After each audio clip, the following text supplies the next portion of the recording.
This week I received a call from Mr. Jordi Sala telling me that he wants to sell the entire collection of Land Rovers, Santanas, Suzukis and motorcycles that his family has accumulated over the past 75 years. That is, all the vehicles that are on display in his museum in Manresa inside the same Land Rover dealership. A few years ago, we made a video when I bought the entire lot of cars and we were able to see what they had there. Without a doubt, after receiving the call, I didn't hesitate to go see what I could buy from him or what he would be willing to sell. In a few moments, we'll see how my purchase went.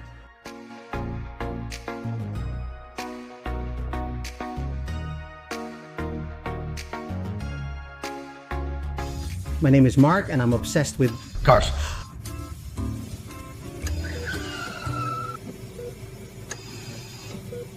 Mr. Sala, I'm here in Manresa at your beautiful dealership, but unfortunately it's no longer yours. That's what I've been told, right? Well, no, man. Do you know when you filmed the museum now?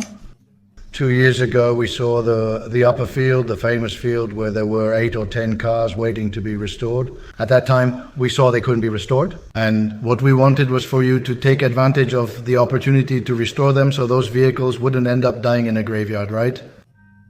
So, well, with the transfer to the new group that took over the concession, the Manresa Accessories Museum is indeed there. My father has always sold these products, basically because they're from the 60s, 70s, and some from the 50s. And a little bit. The value that this museum had and still has is that he, my father, could explain it to customers. Here it's the story of every motorcycle, car, and tractor. I remember he explained to me some of the funny stories about how he bought the Volvo with a truckload of oranges. Yes, there were quotas at that time, and I think they came from Sweden. They sent the chassis and engine, added the bodywork here, and in exchange, Spain sent oranges to Sweden. Right? Yes, yes. Very funny. So this whole story, which is very beautiful, and from the era of motorcycles, from the time when there were many motorcycle manufacturers here in Spain, before the 600 was released, most car factories were very artisanal. And around here we have some important motorcycle museums like Sala. Yes? Yes, yes. It's good to remember this, right? Are there motorcycles here now? What I've thought is that someone who can collect or is excited about collecting should make use of it and enjoy it. These types of vehicles, well, at the time, were part of the history of the Spanish industry, right? Because taking all this material, which has a sentimental value, since these are models that were only sold to Accesorios Manresa, but storing them in a warehouse, they're just going to deteriorate. And I think the best decision is, regardless of any particular car or any particular motorcycle that I can't sell or that I feel I shouldn't sell. We'll keep more of those. Is it a more sentimental thing? Yeah, but as for the rest, I want others to enjoy it somehow. Collectors and people who like cars. Not in a weird way, right? Just people who like classic cars. This is becoming more and more popular, isn't it? And I want them to enjoy it, because why wouldn't they? And here our dream, or the motivation behind this museum, was basically to explain the history of the products that were sold. I'm telling you, the newest thing here is from the 70s. Yeah, this was nearly 50 years ago, all very old history. Many people don't know it, right? And it would be a shame to lose this. And, well, that's why I mentioned it to you, just in case. And that's why I came. I rushed over because I was interested in buying exactly 2 cars from you. I arrived and I was already looking at the car I was going to buy, and then they told me to wait. I'll turn the camera around since this gentleman sat me in this beautiful office from that era of My father. Of his father, which is where he was. And I tell him, well, I really want to go see the cars that I'm actually going to buy, and precisely the 2 that I would have come to buy. This gentleman tells me, no, these are the 2 I'm keeping, which is the famous Suzuki that went to the Dakar. And it ended. Dakar, and it finished the Dakar. Practically, in quotes, all stock. A very, very original car with the engine from the Suzuki Swift that I have, that's why. But, and then I was looking at the Series 2 that I had, and he told me, no, not this one either. Well, but I think that... Was the second to sell accessories. Manresa, yes. Yes. In 1960, my father went to Linares, and we have the record and history from that time. Well, there was a unit and that... I told you, it's normal for you to keep these two units because they're very special. The rest, well, we can show it, and if someone is interested, I'd be happy for someone to enjoy it. I'm also going to show you the vehicle that I've already made an offer on, which was one of the ones he has. Here's the third one I like the most. And he told me that I already sent him the transfer tonight, right? Was that it? No. Are you very dishonest? You can't lie on the channel, Mark? Well, he didn't accept my offer, but he said he'll think about it. He said he'll think about it. So let's go and see the collection. And I show you which cars he wants to sell and more or less the price he's thinking about. And if any of you are interested, you can get in touch. And I'll do a bit of filtering for Mr. Sala because he was also telling us about the adventures he's had on Milanuncios and he doesn't want to go through those adventures again. Right? No, let's leave it here. Well, let's go see the cars and I'll show you how it is. Here is the dealership. And what I liked most was that they had new vehicles. And then back here, there was the small museum. This is almost unique here in Spain. Is this the first car you want to sell? It's a Range Rover from the 80s with a 4-speed gearbox V8 gasoline engine. That's right, it was the second or third one we sold. Here, that... My father sold. Only a few units reached Sagunto. I believe 3 arrived the first year, including this one, which we sold. To the customer. This car is super well restored. The quality is very nice. The paint is a 10 and the interior is super original. As you can see,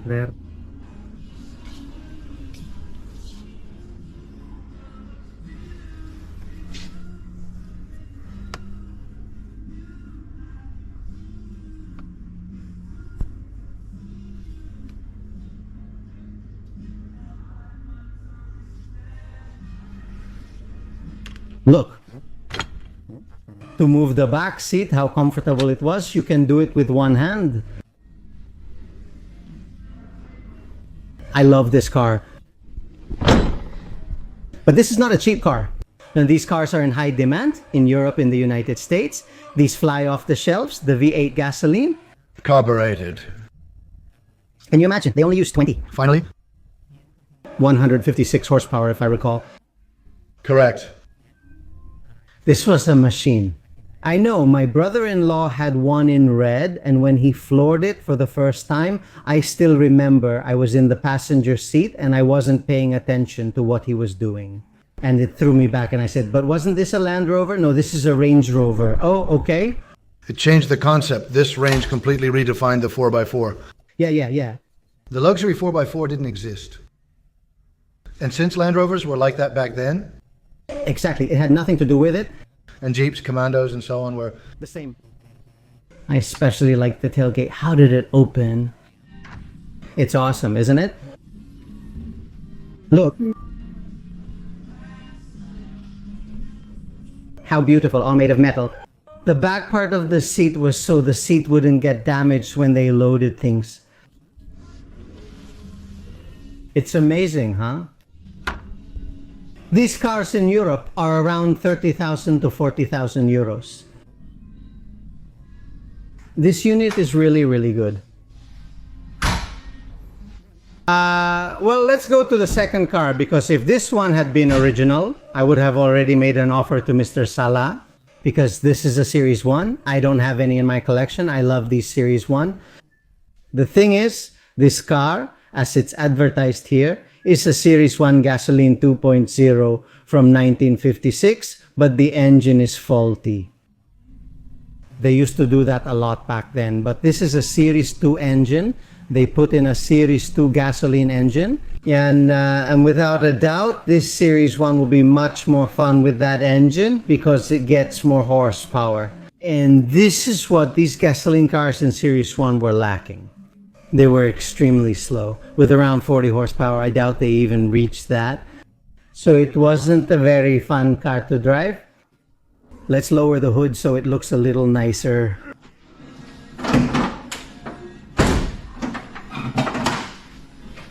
They also painted all the parts that should have been black or galvanized, and that's in silver paint. I don't really like this. It also doesn't have the correct right side mirror. It's a mirror from a 3 Series. And then you see here, all of this is galvanized. This part here should be galvanized and not painted like it is now. Up here they installed this roof with the safari roof. This is made of aluminum and it's from a Series 2A. Notice that there's also the side window here on the roof, and they adapted it to this Series 1. It was also very typical of that time to do these kinds of things. But now, as a collector, or if you want to buy one, you don't really like these kinds of things very much. Then they also painted the rear beam, also in the same color as the bodywork. This is supposed to be black. This should also be black. And they painted it silver, just like all the painted galvanized parts. And then we also have the lights, rear lights, which are from a Santana, from a Series 2 Santana, Series 2A Santana, and they don't belong on this model either. So there are some things that aren't period correct. That's why I asked, what can you pay for a fully restored vehicle? Really? $30,000 to $40,000 for a Series 1 unit? But this series isn't. Why? Or this unit isn't because it has these corrections that people don't really like. So that's it if you want to do it. If someone is interested and wants to make an offer for this car, just leave it in the comments or send me a private message. But the interior is fine. The interior really is fine. The doors are covered in this color, and then here on the inside they're black. But everything that comes from here, everything is fine. I mean, you have the steering wheel, it's missing the center cap, but the steering wheel is from a Serie A Uno. And then you have the whole rear part here.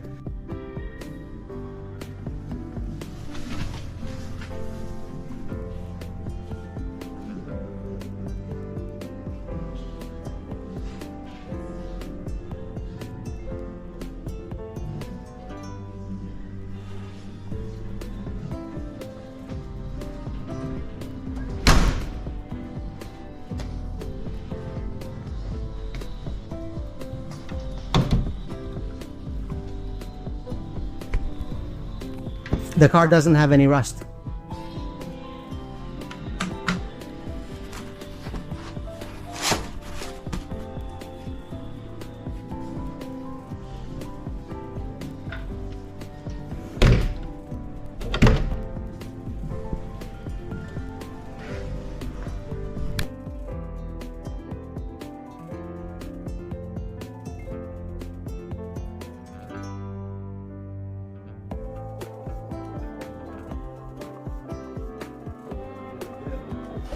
This is the Series 2. First units that arrived, it's number 4. Number 4 is the 4th from the factory. It's the 4th from the factory. Imagine that. Oh, look, it says it here. One of the first units made at Metrologia Santana in Linares, January 1960. Number 4, the manufacturing, 4/4 off engine. And they don't want to take this one out. This one is definitely correct. Take a look. There's something pretty strange, you see? Do you see here? The back part has the small window. These are already in Series 2A. Normally it was already much bigger. It came around here, and then in the back it had some small windows so you could see much better. This much here. What's going on? Were these cars usually sold back in the day? And then, when the gentleman saw that the new model came out, which didn't take long, I think after 3 years, it already came out with a bigger rear window and larger side windows. They would come to the dealership and ask them to cut it and fit the new one, which makes it very difficult nowadays to see a Series 2 with this small window here. Also with the safari roof, also with the habit of painting. The galvanized parts, these didn't come with visible galvanized parts. These came painted black. But everything else is correct. I'm not going to show it to you much because it's not for sale. But do you see? There's no rust at all either. These are the kind of units that make you excited to give them away, without a doubt. This is what I like the most. Do you have the steering wheel too? Series 2. This one does have the button. The seats, everything is just right. How beautiful the center gauges are on these Santana, huh? Land Rover series, without a doubt, a very unique car that everyone knows. Well, and now let's move on to the car that I made an offer on. He told me, yes, send me the transfer tonight and you can take it with you. Did you hear liar, I think? I'm going to have to edit this. This is you know what a Land Rover Santana Ligero is, the green color. They only made them in 4 colors. This is the civilian version, and then there was the military version. This car is pretty well restored, although it's really hard to open the door. It's like, it needs to be properly adjusted. Look, a rubber seal. Yes, the rubber seal came off. This is worth less, huh? We need to do the pre-delivery. It's worth less, huh? Jordy, now we need to do the pre-delivery. With this, above all, what you need to look at are the rust spots back here. As you can see, they're there. They're in very good condition. The seats are from a supermarket. These aren't the seats that the Ligero originally had. They're here. Let me know if you think I'm wrong. See? The seats as they are seem like they're from a supermarket, but not from a Ligero. You think so? No? I do. But see, the steering wheel is also from a supermarket. Weren't the steering wheel and these seats already here? We're talking about the 80s.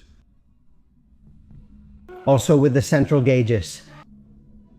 Nah, this unit looks great with its top. No, also green in color.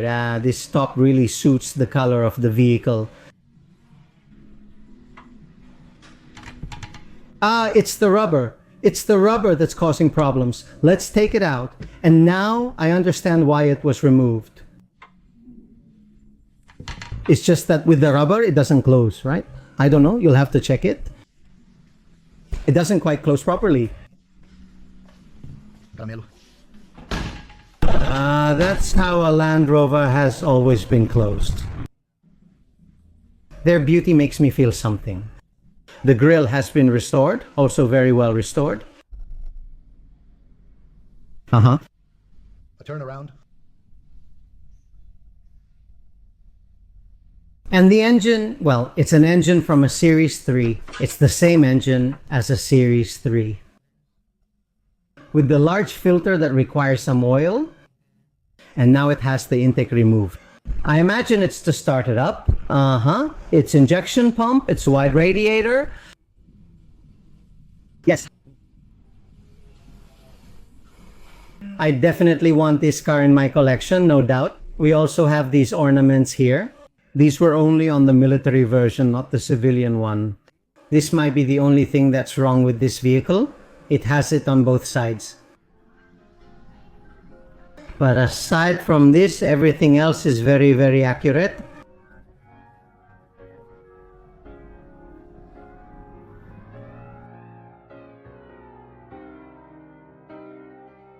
As you can see, all the logos in the back have been restored. The paint is super nice. I love how they painted it. The back seats are perfect. And well, this vehicle is a very good restoration.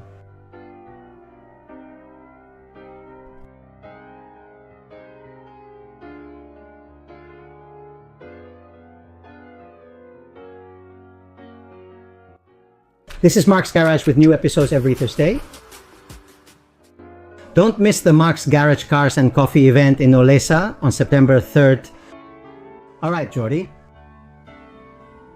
Swap this one for oranges. The 444. Maybe the only one in Spain or one of the few national ones? Very few, actually. This one's Portuguese, but there are very few. At that time, there were quotas and very few units came in. I think the chassis came in, I would explain it the way my father did. I think it was the chassis with the engine, the mechanics. They arrived in Spain with quotas, and based on the value of the units that came in, Spain exported oranges to Sweden. That's very good. And Under the Volvo license, they were bodied here in Manresa by Carrozzeria Sobrados under license, and they were sold here at that time. Based on the books, since we use books instead of computers and my father keeps them, we sold about 20 units. does this car start? Perfectly. This car has been in the museum since it opened in 2007. My daughter also got married. In September, it'll be a year. We put in a battery and gasoline, and it started. You know what? It lacks electronics, right? That's the big difference with today's cars. Also, this car is very well restored. Is there any paperwork or something? On the floor, because on the wedding day it rained. It's fine, it's fine.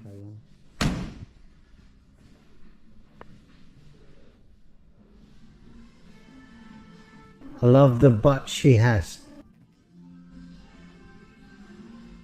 With a double window partition,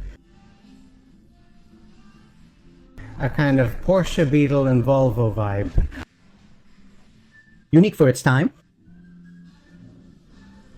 Another Volvo. Yes, because for 37 years we have sold accessories, the Volvo brand, so there are the first units along with the tractor from, Oil? which we can see later. Yes, we'll see the tractor later. Who has it? The units that were sold by Volvo, which came from Sweden, were the 444, and this was also one of the few units that were sold here. Starting with the 120 series, the vehicle's concept changed. It was one of the first sedan types. Most brands had that old vehicle concept, and then they started with sedans. And the series of vehicles was imported, and a few units were sold here, and it also starts perfectly. Do you have anything in mind that you want from these two cars? These cars, from what I've seen on the market. When he recovers, we'll come back with him. I'll show you inside. Are you okay? Yes? Yes, I am. Okay, I give a cough. A little bit of water. These cars are between 18 and 22, more or less. So. Don't send ridiculous offers. Does that happen too? Are you ready? No. Yes. Xavi gets all excited talking, and you can only hear him when I make the videos, and then I have to spend ages editing. I have to keep him on a very short leash. What's the leash called? The rope? Yeah. No, the leash is the lead, short lead. The firewall. Yes, the firewall. Are you making fun of my Spanglish? Does my English just come out after spending my whole life there? Can I see myself, the car? Leather dashboard? Hey. Dashboard?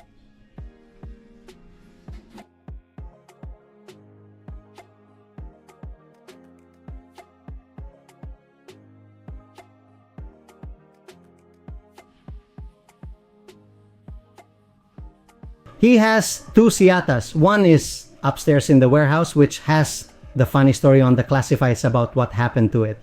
And this one, do you want 14,000 for each one? 13,900. 13,900. Huh? I'll show it to you. Made in Tarragona. But the base is from Seat. This was the first van concept after the Formicetta that we'll see upstairs, which was the typical 600. They'd remove and cut it, make the box, and turn it into a passenger van with either 2 or 4 seats and cargo. And this changed the concept of the van, and it was no longer an adapted passenger car, but a real van, right? These were some of the first ones that were manufactured in Tarragona. When Seata ended, Motor Iberica kept the patent and continued with Ebro and Avia. This is Siata, one of the first authentic ones based on the seat. It wasn't for passengers, it was intentional. A goat passenger. This one was just for cargo. Couldn't you see through the back or only from the side? Both sides would open, yes. And there was only here a small one, right? The logic engine, and they would open from the back. From the side? Yes, the side. I see it now. But it wasn't easy to load it from the back, no doubt about it. It was complicated. That's why there are two side doors, which made it easier to get in and load things. Interesting window, huh? Yeah.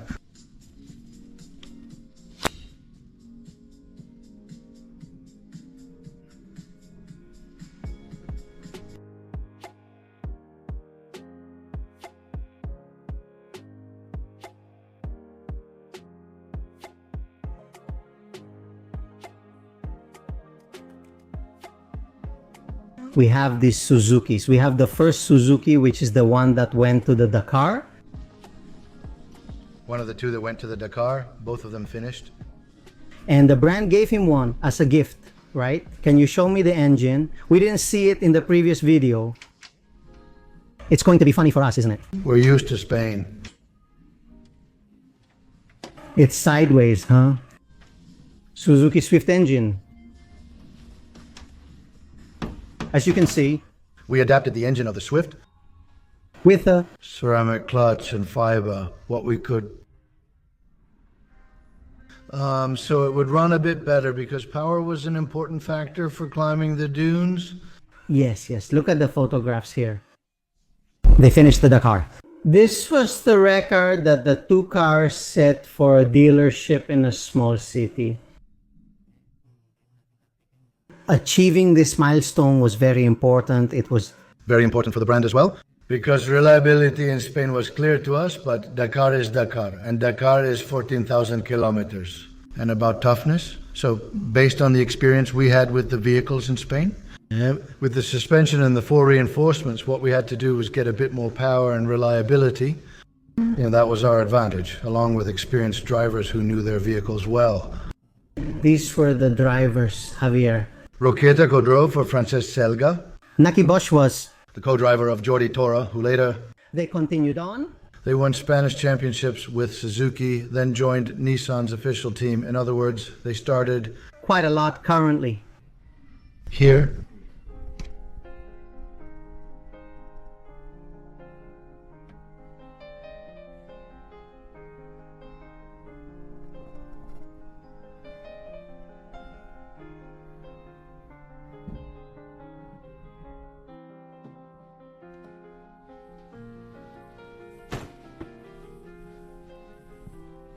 Toolbox, I imagine. Toolbox, the four spares. The tank is big for gasoline because they had to last 800 kilometers too. Wheels and the bars for more safety, the plates and a little more. Practically stock. 4 changes and that's it. Correct. He participated in the rallies of this one. It's from a client. At the Spanish level, right? Yes. This occurred at the Spanish Championship of Rijks. This vehicle belongs to a customer who left it with us knowing it would be in the museum. Well, because it was a time for 10 years when we were seeing a bit of war in the world of the Rijks. We've had up to 20, I think that's a... casualty. And... So Victor told us, hey, I know it's at the museum, it's better off there than here so it can be shown. And well, here it is. I don't know if they'll sell it to him. I'll show you the front. It's a Suzuki Samurai. With quite a few modifications as well, but typical of the Rijks in Spain, they all came with the same front modifications. Then there's this Suzuki, an SJ 416-410. It's a 410. This was the first convertible goat unit we delivered in Manresa. Exactly. Can you show it? Here you have it. This one came with the canvas in the back. The canvas is missing. You don't know what you want for these cars? It's just that I haven't really thought about the Suzuki part here. Maybe we'll keep this one because it was the first canvas. It's starting now, yeah, he added. There were already 3. First one, then 2, 3. Didn't he explain any other one to you? He's definitely going to add another one for sure. And here we have it. This one Was being sold because this was a Suzuki when Suzuki arrived in Spain, when the Suzuki brand came to Spain. In 84 they told us about it, but in 85 we still didn't know what a Suzuki was. And what we did was see it in Andorra, because in France, Andorra and other countries where it was already being sold, what was being sold was this. And a few units came into Spain, but through import. And we thought they would make this a bit more modernized, but what they actually made was already the 410 in the Linares factory in Santana. So this Bueno, we'll see. Maybe it will remain as a heritage of Suzuki Spain. that wouldn't be bad. And then, well, the good one. This is because it was The third Vitara, I believe it was also called Vitara, has been a model that's given us a lot over the years. in fact The Vitara model still exists. It is perfect. This model doesn't have a single scratch or anything. It's a perfect restoration. This car is really great. Well, I'll show you the motorcycles. Strange, isn't it? I usually act like I don't notice them, but I'll show you the motorcycles and explain why. Because this gentleman owns a collection of Ducati motorcycles made in Spain. Impressive. He only needs the Mini 2, and he told me, hey, with the price I'll include you if you give me the Mini 2 for my collection. So now I just have to find someone who's interested in buying from him. How many Ducati bikes? 20 Ducatis. Because we have them. Since the Mini Marcelino, this gentleman has the Mini 3. I would give him my Mini 2, which is also restored. And we would go through the Ducati 65 Turismo Lusso, the Ducati 98 Turismo Lusso. We would also go through the Ducati 98S, the 200 Elite, the 250 24 hours. This is the one every collector wants. In my opinion, it's the most beautiful bike. The 50 TT, the Puma, the 48 Sport, the Duxon. Ratris, the Y, a Duxon commercial Y. Why? Well, and they're still here, huh? Don't think otherwise, huh? They have a few more, Los Angeles. I also own a Ducati 50 TT. Ducati Rolli, this one probably amused me the most, which is, as you can see, a Ducati Brio 48, which looks, as you can see, like a Vespa, but it's a Ducati. I'm not sure how this bike ended up in Spain, huh? But it's just that the design is practically very similar to a Vespa. That one stood out to me most. Hey, the 175 piece. The 250 Deluxe. The 125 Sport. The 125 TS. There are 4 or 5 engines missing that are in a warehouse, which are 50 and 75 cc, and With my Ducati Mini 2, I would have the whole collection complete. Would Mr. Sala like to find someone who would want to buy them all? And would you offer them? Well, all the bikes are restored, all of them working. I think there are many enthusiasts here, especially for Voltaco, Osa, Montevideo, and SAC, which are the Spanish brands from the most successful era. But Ducati, apart from these first 3 that you mentioned, which were imported from Italy, the rest were manufactured at Mototrans. In Barcelona, it was an important factory in Spain. Accessorios Mercedes sold Ducatis for years, continuing until 1973. We don't have any more recent ones. I think the collection, the history, was basically from this era, right? What laid the foundation for Ducati to later expand its range and products? And, well, in the successes they've had. So I don't know if there's anyone, I'm sure there is, but who had the passion? Tell me. The fanaticism? A Ducati collection. There aren't many, are there? So before I start selling, maybe one by one, well, I would feel bad if some Ducati fanatic collector missed the chance maybe to have a pretty complete collection. From the 50s, 60s, and early 70s. Is there anything else in it? Let's see if we find them. Let's see if someone from Mark's garage is that person. It's tough since my channel mainly covers cars, not motorcycles. I usually don't feature motorcycles. But cars? And junk. Yes, they're more junk than cars. Sometimes junk, but I like them. Junk I sold you? Me? Yes, that's true. From the Campa, I have others that are less junky. Also, this gentleman has other bikes from other brands that they sold. Yes. And well, you told me you're going to stay? Biscúter, El Biscúter, and these two? We can sell these two. Maybe he's going to sell them? Maybe we sold them. Huh? This is the way. Very few units. They called it the Pegasin because of the front, which was a big deal at the time. Not from the truck, but from some Yes. tourism vehicle that was made here. And this was the blonde one they called two-seater. This was the blonde they called four-seater. They called her the blonde because she had all the wooden diapers. 4 people here still. Uh-huh. And was this the plastic one? Uh-huh. Well, Jordi, thank you very much for showing me your collection. I hope I can help you with this video. You know, I do this completely, selflessly.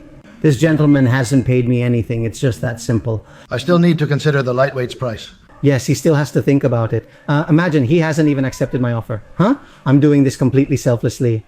We're friends. We've known each other for years. And he gave me the chance to look at the cars before anyone else, in case there was one I was interested in. And I told him, I'll make a video to help you. And look, let's see if there's someone who's really a car enthusiast who will buy it and not waste his time like they do on Mil Anuncios or Wallapop, which is sometimes embarrassing, right? Well, I couldn't say goodbye because the battery swelled up, but you can't imagine how hot it is here in Manresa. So let's do one thing. If anyone is interested, you can leave it in the comments. You can send me a message and I can pass it on to Mr. Sala.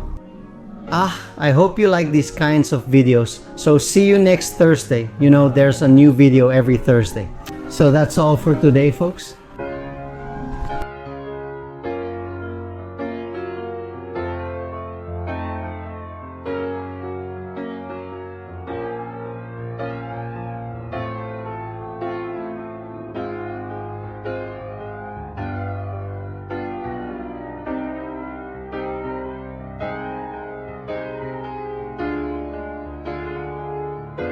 My name is Mark, and this is Mark's Garage.